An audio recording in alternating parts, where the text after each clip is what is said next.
Hello, All right. welcome everybody to the Black Techies podcast, where black culture, meets technology.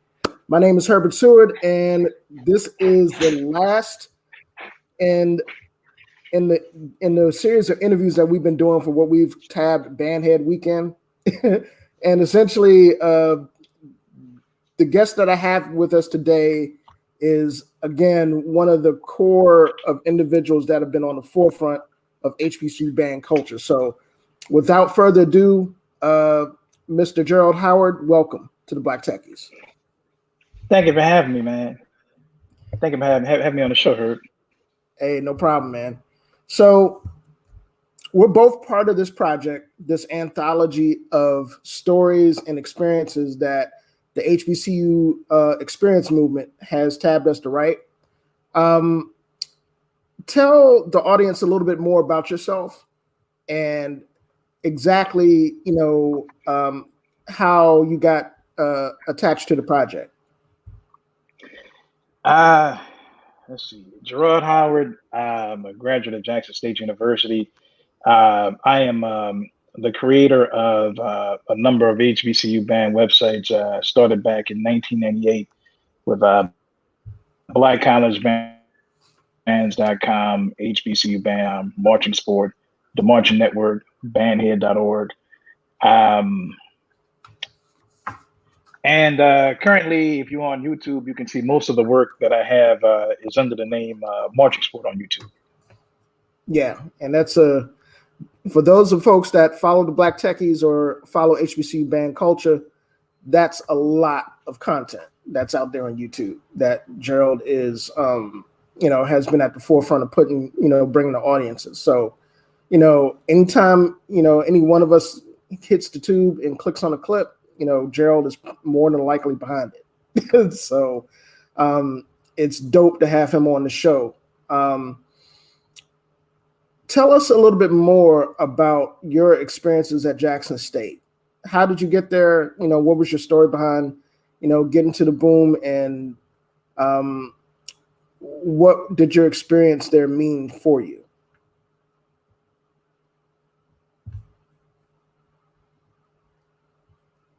Gerald. Okay, I think we have a little bit of a technical difficulty. Hold on for a second. And I am going to see if I can bring him back on the stream. In the interim, for the folks that saw some of our stuff yesterday, in terms of our content, thank you. I had a blast interviewing Christy Walker and Dave Matthews, the founder of the Black Techies. I think Gerald is back. Hold on, let's see. But it looks like we had a connection issue there. You're back. You're back, Gerald. No worries, man. Yeah. So, like we were saying, how how did you come about choosing Jackson State as an HBCU? Well, I got recruited there, and initially I was going to go to I'm from New Orleans originally. Played in I'm a member of the part of the New Orleans band community, and by the time I got to my senior year in high school, I was going to start focusing. I guess my mindset was starting to focus more on academics. I just got into the Inroads program, which is a minority internship program. Essentially, and if you are a student watching this now, the Inroads program is a program where you intern in a program directly out of high school. If you're going to college, depending on whatever your major is, you intern in that particular field, and with a company. And ideally, what it is that you progress every summer working for that company until you graduate and you get the internship. So I had just gotten into that program, and so needless to say, academics was a huge part of that, and I wanted to start focusing more on academics.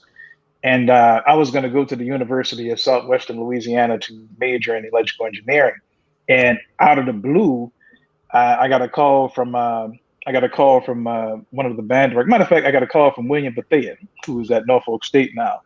Okay. Offering me a scholarship to go to Jackson State. And what happened with that is that he had spoke with my band director, and gotten a list of some of the graduating seniors and whatnot, and basically offered us an opportunity to come up and audition for scholarships. So I did that and ended up at Jackson State. Dope, dope. So Gerard, how did you feel about being approached about this project, the book project? I would say that I was a little bit a little bit nervous at first, just from the standpoint that I I guess I write a like I write a lot for myself, but not necessarily. And I certainly considered doing well. I can I guess I'd considered working on a kind of a book project, like a band here related book project of my story. But this was kind of I guess, a fantastic starting point. I guess I was just a little bit nervous to start it, but it turned out well. After kind of calming myself a little bit, it kind of turned out well. Yeah, I think that I can share that. I share that sentiment because I think a lot of us that were asked to work on the project were excited and nervous and a whole bunch of other feelings in between. I do a lot, but I'm not necessarily a writer. I guess that's probably about the best way to kind of see it. So, when somebody says, "Hey, would you like to be a part of a writing project?" It's like, I know I've thought about doing some stuff like this, but you're kind of really thrown into the to the fire, if you will, on it. But it was I everything turned out well. Everything turned out well, just from the standpoint that you know, I feel like by the time everything was kind of written, I was able to say a good piece of what I wanted to say. Yeah, I guess that's always, for me, that's always a big thing that, when you finish something, you want to be able to look at it 10 years from now and say that, you know, you still be able to put your stamp on it. Right. Yeah, and I can dig it because I mean it's I think that's one of those things that era of legacy that drives all of us that are attached to the culture. Documenting our own history, our program's history, all sorts of stuff. Um, if there was one experience as a member of the Sonic Boom of the South that you remember or that stands out, what would it be? Southern versus Jackson State '95. Okay, you got to talk about that, man. Southern Got to versus talk about Jackson it. State '95. Yeah, for sure. You know, uh, I would say that I marched a year at Jackson State, and I marched a year at Jackson State before. Um, I started working on other projects, the Sonic Boom's website, which eventually led to the creation of, Black College Bands and all that. But during the time that I marched, I was really blessed in that uh, I was able to, participate in I would say some of the most legendary battles that the band had faced that decade. And I would say definitely under Louis Liddell's era during that decade, some of the most notable battles. Southern versus Jackson State '95. Um, it was for me as a New Orleans native. I marched to New Orleans back in the late '80s and like '89 to '95, and so back during that time, New Orleans was a very, very Southern heavy city back during that time. Most of the people, most people once, basically Southern had a tremendous feeder that, took kids from junior high school all the way up to your high school. And so for me, to some extent, I would just say I kind of, broke, for me, my own journey broke that feeder and going someplace other than Southern. So it was kind of you know, for me, I guess it was kind of like I say it, you either find yourself on one side of the gun or the other. And if you're on the other side, you need to bring it. Yeah. So it was that kind of thing, where man, it was a knockdown, drag out battle the entire night from halftime show to fifth quarter. It was easily one of the most memorable experiences. There were a lot of memorable experiences that year, but that one, I think maybe like 30 to 45 minutes, maybe 45 minutes into the battle, they cut the lights out on us, and that was just the beginning of the battle. you know, we went to, I want to say it's probably about 1 o'clock in the morning. The game ended about maybe 10 o'clock, and I think a high school performed afterwards, and then the band started going at it. So by the time we ended up leaving the stadium, the traditional exit that we go through was locked. We had to kind of like cut through the stadium and kind of go through some turnstiles. It was kind of like there was only one gate open for us to go through by the time it was almost like everybody had left. We left a gate open for you to leave. That was what it was. It was a knockdown. It was a wonderful, wonderful battle, man. Knockdown, drag out battle. But yeah, and I mean, I'll be honest, man. Me, being an Alabama State product, we always feel some kind of way about Southern and Jackson State. Particularly in terms of band rivalries. I'm a Marching Hornet. But that always comes from a place of respect because those programs are iconic programs, on our landscape. They're what we like to call blue blood programs. If we were making a college basketball comparison, those guys would be Duke in Carolina or Duke in Kentucky.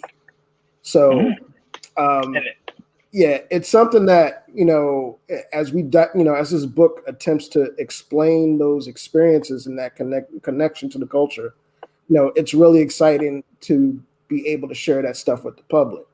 Now, the next question I got for you, without telling too much about your story, your part in this anthology, what do you think audiences that read it will get from it?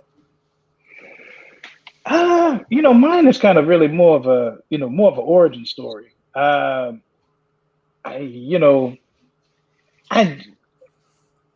It's an interesting question, but I'm not really quite sure.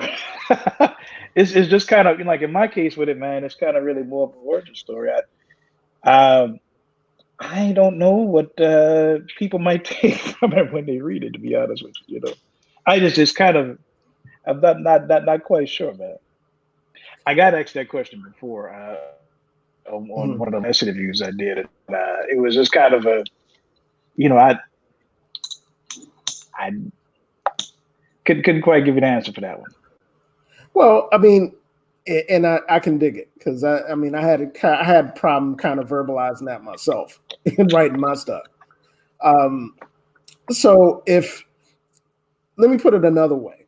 If a kid read your part in this anthology, what would you hope that kid would get from it in support of HBCU?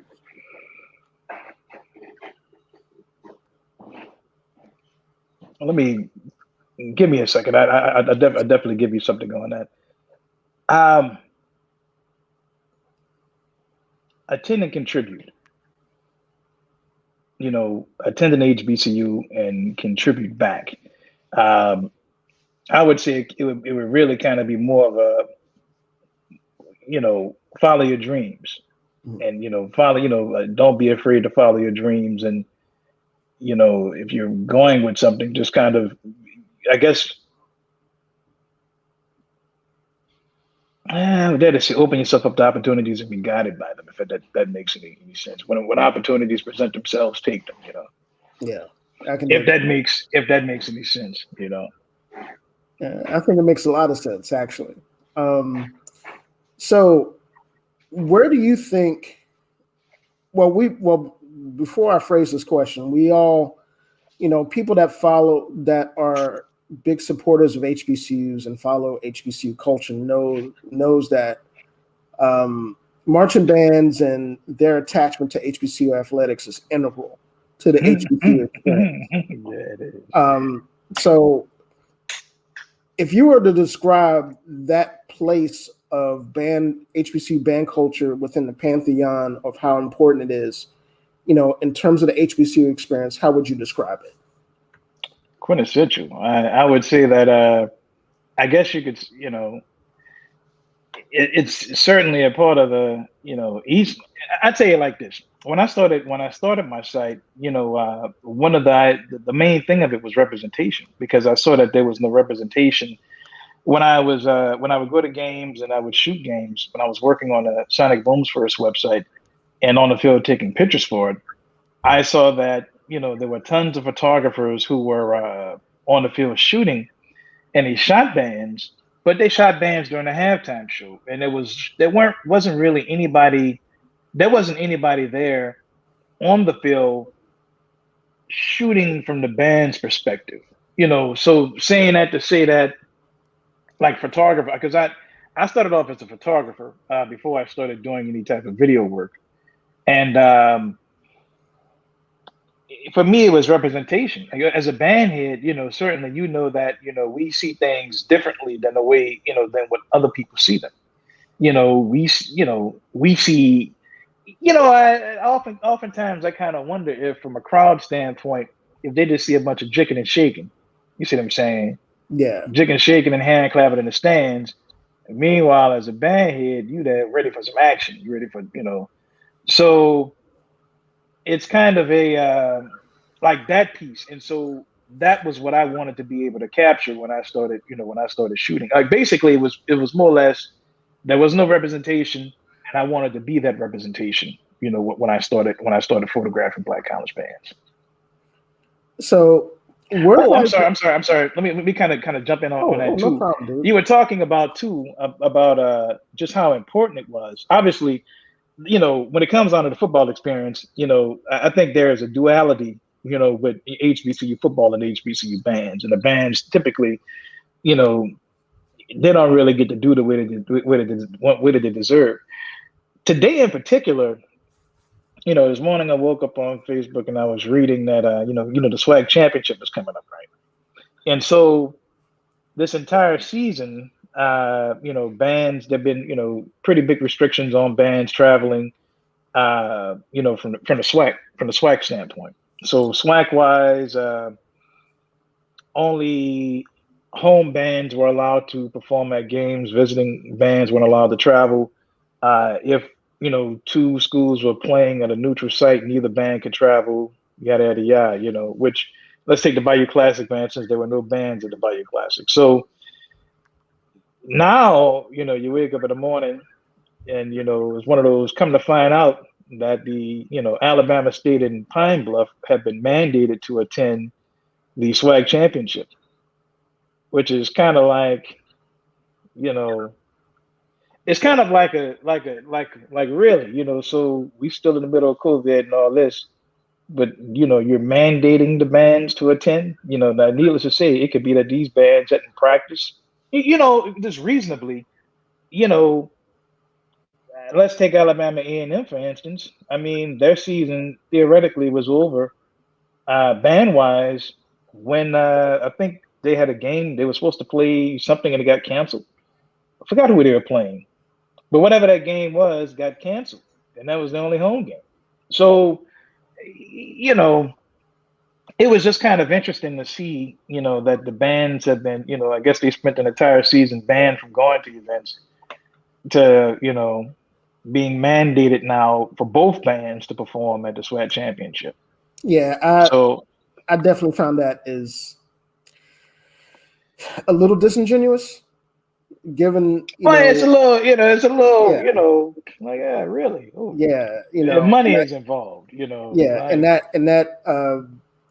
that brings up a really interesting segue into how important this book is in terms of relaying our experiences and where those experiences fall and how important HBCU band culture is to the HBCU experience, particularly as it pertains to athletics, football, those sorts of things. And I think one of the things that I hope people get from this anthology of experiences is that performing and being a part of this legacy it's not a joke. It's family, it's lifelong, and it's hard work, and it's something that you look at athletes, football players that have tour days. You're going to see a lot of the same a lot of the same things being expressed in the book in terms of the blood, sweat, and tears that goes into being a part of a HBCU band. I tell you like this too, man. I remember, certainly, everybody's freshman year, they're working pretty hard, but easily, I would say that we worked. To me, it would have to be comparable to what the way the football team did, because it was a lot of physical training, a lot of PT involved in what we did back in the day, and it was a lot of. The most interesting thing I would say was among the interesting things was us practicing as hard as we did, and then uh, going to my performing at my first game, and us just sitting in the stands, basically waiting for the football team to score in order for us to play. But meanwhile, we practiced a zillion hours, ran a million laps, did whatever, it's like saying stamina wise, we ready, we ready for the fight. We get to the game. We said, it's like it was kind of more of a tamed environment by the time you actually get to the game. But the lead up to it in the practice was crazy, it's crazy. What the interesting thing though is that I remember, I think the first game that we played was against Alabama A&M in '95, and I remember looking across the field at them and thinking to myself that they worked just as hard. They probably worked just as hard as we did. It's like going to the NBA. It's like you're in the pros. Everybody has the same type of workout regimen in the pros. Everybody is doing the same type of training, and so by the time you get to by the time you start clashing, everybody's at their peak, and it really just comes down to whoever's the best that night. Right. And I think that's absolutely correct. And and you don't really see it until you get to school and you get immersed into the culture, and you're just like, dang, okay, everybody's working hard. So you really have to be on your P's and Q's in terms of taking care of your own responsibilities within your own ensemble. And I think again, the HBCU experience movement, approaching us with this book anthology project is awesome because it's the perfect platform to communicate. So I I think this being a technology podcast, I would be remiss for this podcast to not have some technology tied into it. So, how do you think technology has impacted the world of Black college marching bands?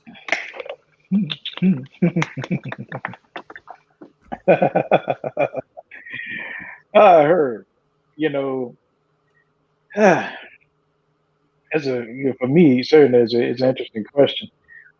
So when I started, um, the idea when I started my site back in 1998 was to create a site that could be kind of an ESPN for bands, where essentially I would, I bought a digital camera back then, and I would go to games, take pictures, and then put them on the web as soon as everything happened. That was the idea. Go there, take the pictures, put them on the web, put the photography and audio on the web. For me, I work. I'm a techie. I'm a computer scientist by profession, so I have always tried to take wherever the internet was at that particular time and implement that into what I did band wise. So less saying that to say that I think that the internet technology has had a tremendous impact on where the band community is now. When I was growing up, we had tapes. You see what I'm saying? We didn't even have, in New Orleans, we had audio tapes for the most part. Every now and then somebody had some videotapes, but videotapes are kind of scarce because people never wanted you to, if you didn't have nothing to give to anybody else, nobody wanted you to, use any of their tapes or whatever else. And not everybody had 2 VCRs to make a copy for you and all that stuff. So it was a completely different time, to whereas now these kids,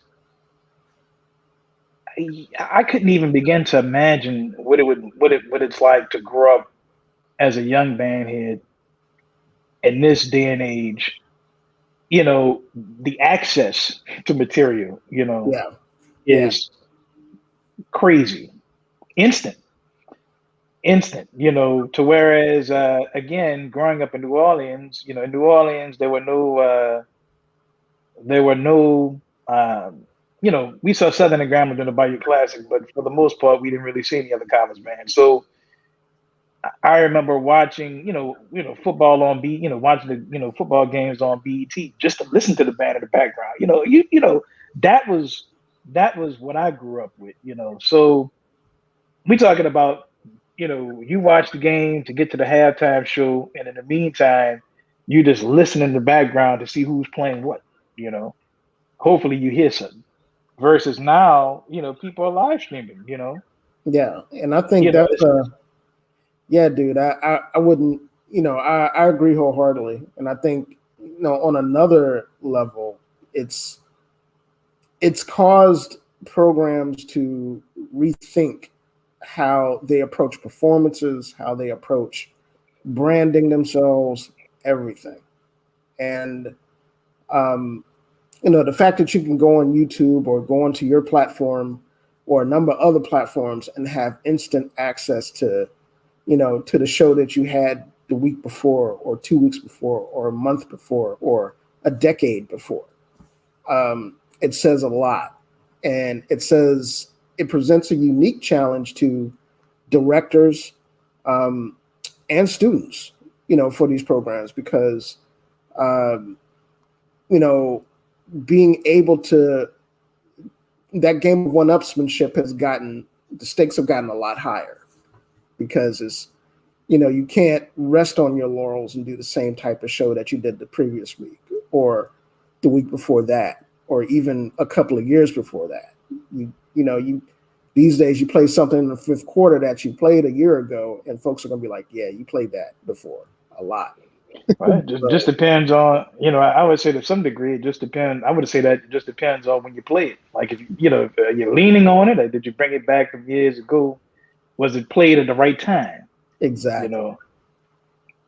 So well, we know that, all the folks that were authors on this project have unique experiences, and those experiences have been lifelong ones. Um, what are you doing now, and how has your experience at Jackson State and being a part of that program translated to your work? One thing for sure is that I've always been with marching sport. I am an advocate of feeder programs, the importance of feeder programs, um, because in going to Jackson State, I would say that uh, I believe that kids should have a head start on whatever program that they attend. If you want to go to whatever school, I think that if you want to go to Alabama State, maybe at least your junior year before, start attending Alabama State's band camps and learn their style and go. For me, going to Jackson State, I went to Jackson State blind, I guess you could say. When I got my scholarship, you know, I studied some tapes, you know, and uh, and went. But we're talking about a matter of maybe like a month and a half or something like that. And so when I got to Jackson State, there was there were uh, style issues and all this other kind of stuff. I marched and played a certain way, et cetera, that had had a kid been exposed to a program, you could know that already. You see what I'm saying? Yeah, You could study the cadences, or you could study, whatever, and you know, you can study it in advance. So I would say that I'm a real big advocate of recruitment and feeder systems, and making sure that kids with interest and legacy in programs are going there. Because to me, it's like saying, if you want to go to Alabama State, maybe you've been following Bama State since you were a freshman in high school. You've been going to the games. You see what I'm saying? You've been going to the band camps, if they're band camps. You've been, so that by the time you get there, it's in your heart. You see what I'm saying? And the more people you create like that, the better, when you create kids like that, you create better programs. And so that's been one of my things. It's just making sure that kids, you know, basically exposing them to different programs, and encouraging them to go to band camps and whatnot, and in many cases sponsoring kids to go to band camp, and helping to create better programs, helping to create feeders to encourage the feeder system, and to create better band programs as a whole. yeah, I agree. And I think before we close out, I think it's the project itself. All of us that were a part of it, that are a part of it, are really excited about it. I know I spoke with Dr. Christy Walker yesterday on interview, and when she approached me about it, we were all like just really giddy about the whole thing, because it was an opportunity and a platform to really get those stories out there. And Hmm. I think going forward, um, platforms like this, and just other things that the HBCU experience movement has been a part of in terms of documenting HBCU culture. I think those things are really huge. And for our little slice of the culture, I think I think the sky's the limit. Honestly, I think it's one of those things that's particularly in terms of what I've learned this weekend in terms of these interviews, is that there's more passion now than ever for, you know, people learning about the culture. And that in itself is going to be a really big driving factor in terms of getting more kids on board and all sorts of stuff. So um, in closing, I would like to salute you, Christy Walker, Mike Lee, all the folks that are part of this project, and all the folks that shared some of the same turf on way back when, many moons ago on the fifth quarter, the ranks, all of those places where the the social media portion of this culture really got a jump start. So, all your hard work, from the, me personally, I've always been a fan of your work. Thank you, man. Yeah, man. I mean, quite honestly, there wouldn't be a lot in terms of this type of platform and media infrastructure for HBCU bands without pioneers, and you're amongst them. So, thank you, man. And that's a mighty marching hornet talking to a sonic boom of the South number two. So, look, thank you, man. Quick side note, man. It would be great to have more, types of conversations where, regardless as to what program people march for, there's just an appreciation for, there's appreciation for people's programs and appreciation for band in general. A lot of days I kind of find a lot of conversations that people have, it just tend to be more biased. And I guess I kind of feel like people appreciating each other's programs is almost frowned upon, in the community. Nowadays everybody kind of has to be a us versus them type deal, as opposed to let's appreciate each other's program, because everybody's putting in the work. Everybody's putting in hard work for each other's programs. Yeah, definitely. And on that note, we're going to bring this interview to a close. Thank you again, Gerard, for joining me. Sundays are Sundays. So taking time out on a Sunday to hit me up on the interview, I appreciate it, brother. And thank you for having me, man.